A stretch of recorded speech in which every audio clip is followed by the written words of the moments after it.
Welcome to Obstacle and Adventure Weekly. This week, we follow longtime runner but OCR newbie Brian Burns as he attempts to qualify for Warrior Dash World Championships and OCR World Championships at Warrior Dash, Arizona. Will his running experience pay off? We'll have to see. Then we head to Outdoor Retailers where Vibram shows us their new Mud Run shoe and tells you how you can score a free Warrior Dash entry just by picking up a pair of their shoes. All that and more on this episode of Obstacle and Adventure Weekly.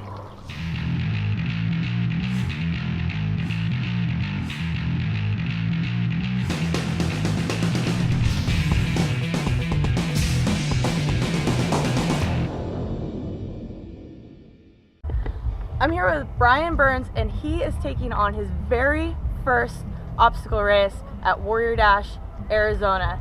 So, Brian, how did you end up here at Warrior Dash? I ended up here today in the Warrior Dash through an Instagram contest. You just had to like a post, comment, and share it, and they said we'll let you know in 3 days. And I woke up one morning with a message that said you won an entry to the Warrior Dash.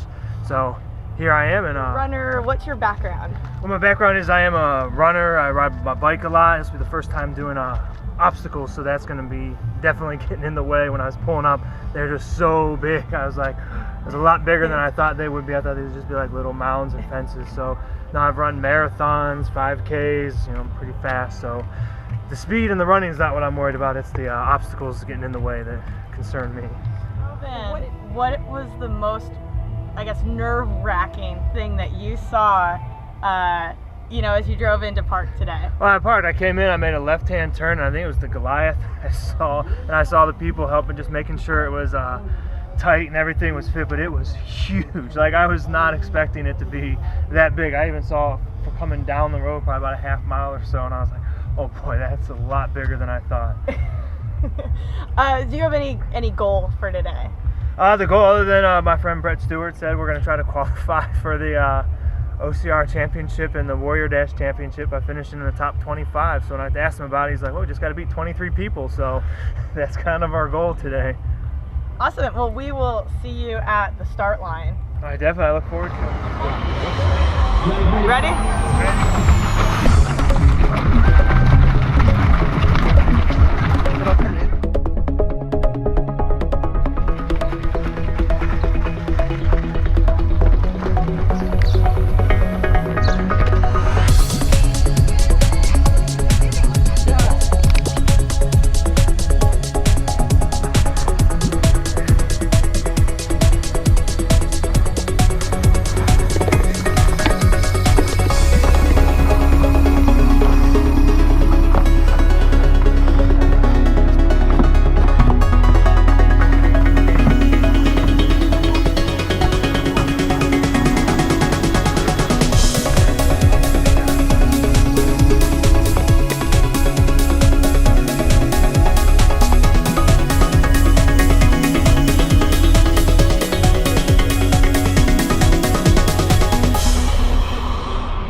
Kind of talk me through how you felt physically during the race and now after the race versus a road race. Yeah, physically the road race, I usually just start, hit my pace, and I just stay that for the whole time and kind of know what's in store the whole run.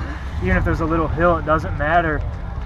But on this event, I just kind of went in thinking like, oh, I'm in good shape. I run, I cycle, I do marathons, and finish in under 4 hours. So like, I like to think of myself as a good in shape person, but this event really taxed me. My legs were burning, I was breathing hard.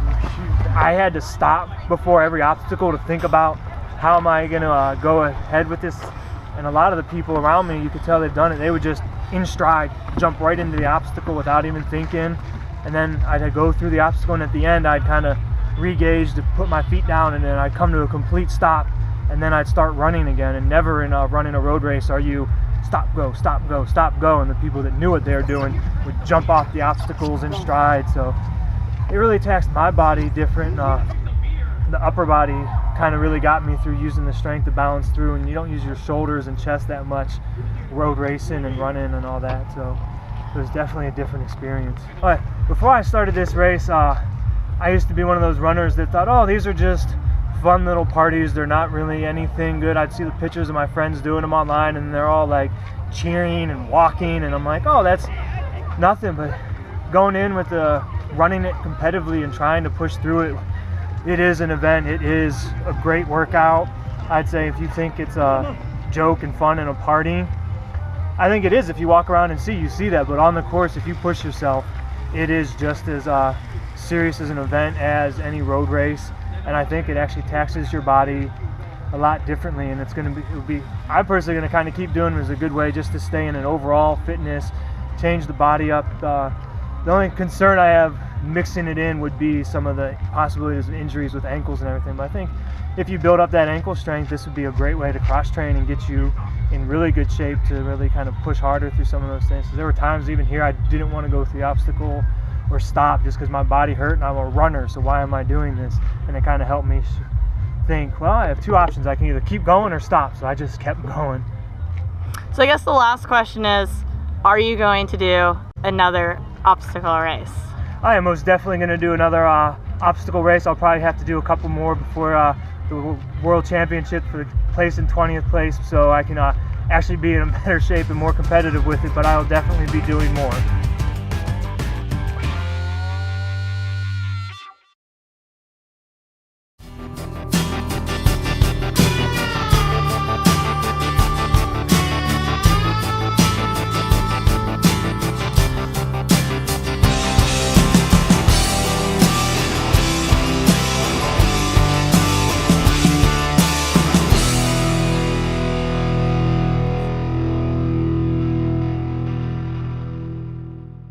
But I'm actually here with Kristen and Ryan, and they're going to run us through the product, because who better than the ones that are experts to run us through why the Vibram products are great for obstacle racing and beyond, really. Right, yeah. Why don't we start with the Spirit on MR.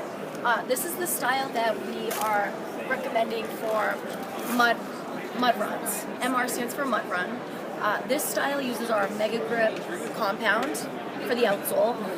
This compound will give you great traction on both wet and dry terrain, and it's extremely durable, flexible, definitely our best mud running shoe.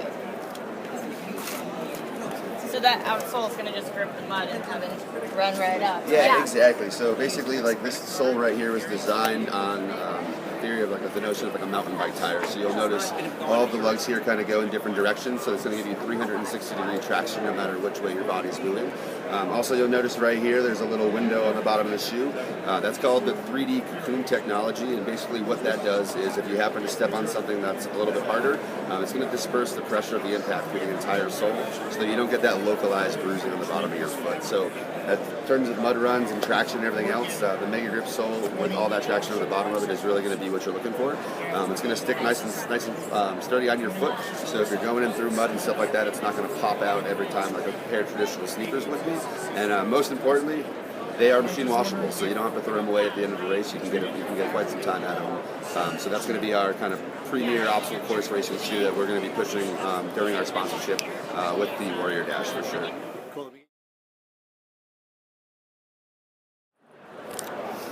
So buying a pair of Five Fingers can be a little bit different than getting your regular or traditional sneaker. So if you could give me just a few tips for the new buyer that's thinking, maybe I want to try Five Fingers out, but it kind of freaks me out having my toes separated or something like, Absolutely. How do you find a good fitting shoe, and what is a good fitting shoe for the newbie? Yeah, absolutely. So getting size for Five Fingers can be a little bit tricky.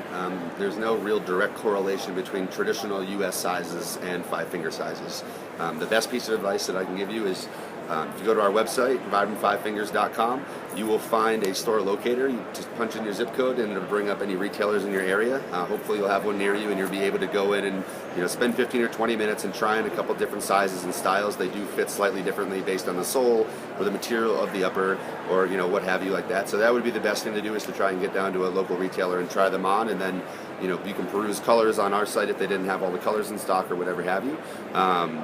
That would probably be the easiest thing to do. In terms of fit, in a perfect world, all of your toes would kind of touch up against the edge of each of the individual toe pockets.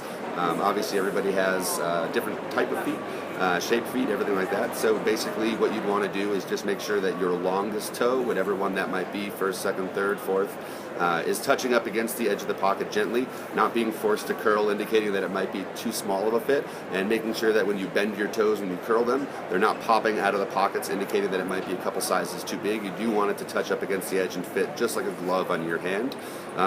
For those of you who are kind of on the fence, we are extending our customer satisfaction program, which is a guarantee that we put out there through retailers and our website. It gives you 6 weeks to try out the shoe, and if for any reason you're not happy with the performance of the shoe, you decide it's just not for me, I don't really like it, we'll take it back for you, no questions asked.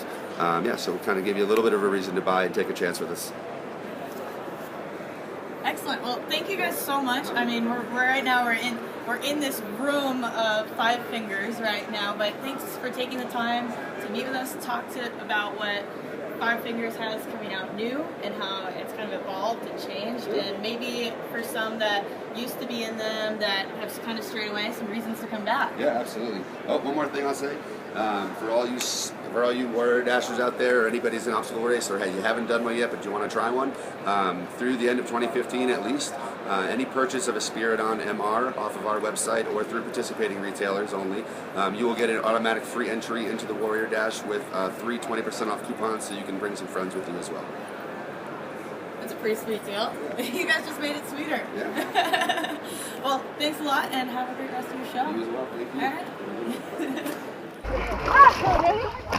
Only at an obstacle race do you randomly touch people's butts, and it's just in all the name of camaraderie. Yes. It's all about the butt. It's all about the butt. Is all our swim over? Yeah. Doesn't help. Okay. I got